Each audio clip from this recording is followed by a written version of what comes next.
লক্ষ্মীর ভাণ্ডার প্রকল্প মহিলাদের জন্য পশ্চিমবঙ্গ সরকারের সবচেয়ে জনপ্রিয় প্রকল্প শুরু থেকেই অনেকে টাকা পাচ্ছেন।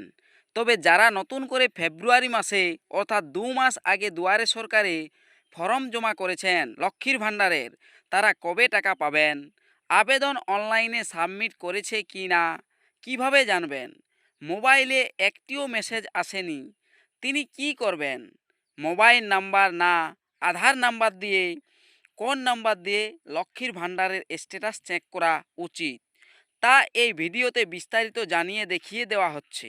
ভিডিওটি স্কিপ না করে ধৈর্য সহকারে দেখুন। আর এই চ্যানেলে নতুন হয়ে থাকলে চ্যানেলটিকে সাবস্ক্রাইব করে রাখুন আর পাশের বেল আইকনটি অন করে নোটিফিকেশন অল করে দিন, তাহলে পরবর্তী নতুন ভিডিওর ইনফরমেশন আপলোড করার সঙ্গে সঙ্গেই পেয়ে যাবেন। ভিডিওটি শুরু করছি। প্রথমে মোবাইল ফোনে গুগলে গিয়ে লিখবেন লক্ষ্মী ভাণ্ডার। লক্ষ্মী ভাণ্ডার লিখে লক্ষ্মী ভাণ্ডার লেখাটিতে সার্চ করবেন। লক্ষ্মী ভাণ্ডার লেখাটিতে দেখুন আমি এখানে ক্লিক করছি। ক্লিক করতেই চলে আসবে প্রথমেই একটি লিঙ্ক socialsecurity.wb.gov.in, এই লেখাটিতেই ক্লিক করবেন। এই লেখাটিতে ক্লিক করতেই পশ্চিমবঙ্গ সরকারের লক্ষ্মীর ভাণ্ডারের অফিসিয়াল ওয়েবসাইটটি দেখতে পাবেন। এখানে আপনি ডান সাইডে লক্ষ্য করবেন একটা লেখা আছে লক্ষ্মী ভাণ্ডার পোর্টাল, নিচে ট্র্যাক অ্যাপ্লিকেশন স্ট্যাটাস। এই ট্র্যাক অ্যাপ্লিকেশন স্ট্যাটাসটাতে ক্লিক করবেন। এখানে ক্লিক করতেই আপনাকে এখানে দেখিয়ে দিচ্ছে যে আপনি অ্যাপ্লিকেশন আইডি দিয়ে, না মোবাইল নাম্বার দিয়ে, না স্বাস্থ্যসাথী কার্ড নম্বর দিয়ে, না আধার নাম্বার দিয়ে লক্ষ্মীর ভাণ্ডারের স্ট্যাটাস চেক করতে চাইছেন। আপনি যে কোনো একটি নাম্বার দিয়ে অ্যাপ্লিকেশন স্ট্যাটাস চেক করতে পারেন। তবে অবশ্য আমি একটা কথা বলছি যে আপনারা যতটুকু পারেন আধার নাম্বার দিয়েই স্ট্যাটাস চেক করবেন, কারণ মোবাইল নাম্বার দিয়ে স্ট্যাটাস চেক করলে অনেক সময় স্ট্যাটাস নো ডাটা ফাউন্ড দেখায়। দেখুন আমি এখানে মোবাইল নাম্বার সিলেক্ট করেছি, মোবাইল নাম্বার একটা দিয়ে দিচ্ছি একটা অ্যাপ্লিকেশনের ক্ষেত্রে। এই মোবাইল নাম্বার দিয়ে স্ট্যাটাস চেক করার ক্ষেত্রে কি স্ট্যাটাস দেখাচ্ছে আপনারা দেখতে পাবেন।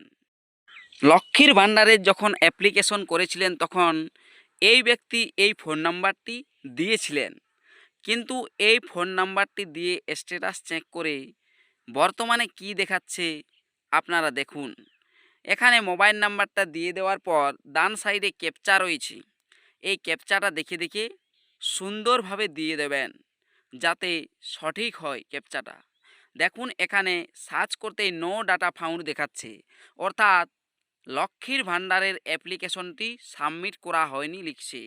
কিন্তু মোবাইল নাম্বার দিয়ে চেক করা না গেলেও আধার কার্ডের নাম্বার দিয়ে যদি অ্যাপ্লিকেশন স্ট্যাটাসটি চেক করতে যাচ্ছি ওই ব্যক্তিরই, সেখানে কিন্তু পোর্টালে নাম উঠে গিয়েছে, ফর্ম সাবমিট করা হয়েছে। তাহলে যখন ব্লকের অর্থাৎ অফিসাররা ফর্মটি ডাটা এন্ট্রি করেছেন তখন তারা ফোন নাম্বারটি ভুল করেছেন এন্ট্রি করার সময়, সেই জন্যই ফোন নাম্বার দিয়ে স্ট্যাটাস চেক করে নো ডাটা ফাউন্ড দেখাচ্ছে।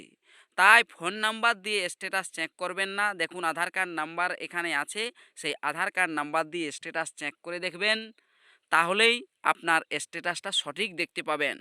আর আপনার এসএমএস না আসার কারণও এটাই দাঁড়াচ্ছে যে অ্যাপ্লিকেশনটি সাবমিট করেছে ফোন নাম্বার ভুল দিয়েছে, তাহলে কিভাবে আপনার ফোনে অর্থাৎ ফোন নাম্বারে এসএমএস আসবে। তাই একটিও আপনার এসএমএস আসেনি। দেখুন এখানে আধার নাম্বার দিয়ে সার্চ অপশানটাতে ক্লিক করছি। আধার নাম্বার দিয়ে সার্চ অপশানটাতে ক্লিক করতেই আপনি দেখতে পাবেন যে ইনার অ্যাপ্লিকেশনটি সাবমিট করা হয়েছে পোর্টালে। ফোন নাম্বার দিয়ে কিন্তু আপনি চেক করতে পাচ্ছেন না। তাহলে লক্ষ্মীর ভাণ্ডারের ফর্মের যখন অ্যাপ্লিকেশনটি তারা ডাটা এন্ট্রি করেছে তখন ফোন নাম্বারটি ভুল লিখেছে, তাই আধার নাম্বার ভুল লিখতে পারবেন না। তাই আধার নাম্বার দিয়ে অ্যাপ্লিকেশন স্ট্যাটাস চেক করবেন, ফোন নাম্বার দিয়ে করলে নো ডাটা ফাউন্ড দেখাবে। আর ফোনে এই কারণেই এসএমএস আসেনি। এসএমএস না এলেও আপনি এইভাবে আধার নাম্বার দিয়ে স্ট্যাটাস চেক করে দেখুন আপনার ফর্মটি সাবমিট করা হয়েছে।